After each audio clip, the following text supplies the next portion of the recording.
Israeli airstrikes started pounding Gaza again early Tuesday, killing hundreds of people, according to Palestinian authorities. Blasts rang out across the coastal enclave, threatening a complete collapse of the fragile ceasefire between Israel and Hamas that had brought 2 months of relative calm. Video obtained by Reuters showed injured civilians and bodies of the dead being rushed to hospitals in Gaza. Palestinian Health Ministry officials said many of those killed were children. Israeli Prime Minister Benjamin Netanyahu said he ordered the bombardment against Hamas in response to their refusal to release more hostages and their rejection of longer-term truce proposals backed by the United States. In a statement, his office said, quote, Israel will, from now on, act against Hamas with increasing military strength.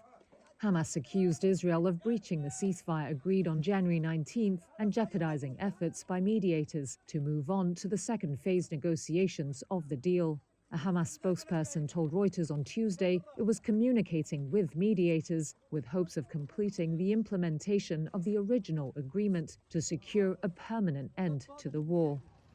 After rounds of heavy shelling, Israel issued evacuation orders for multiple neighborhoods, including eastern Rafah, where families had just returned after the January ceasefire. On Tuesday, they packed up what remained of their belongings and fled their hometowns once again. Many headed to Khan Yunis. But bombardment there has also caused widespread destruction, burning displacement tents to the ground. We woke up to the sound of strikes, this man said. The tents were on fire, the women started to scream, and the children were terrified. Tuesday's strikes leaves the fate of the 59 hostages that remain in Gaza uncertain. Fewer than half of them were believed to still be alive. The bombardment was far wider in scale than the regular series of drone strikes the Israeli military has said it has conducted against individuals or small groups of suspected militants.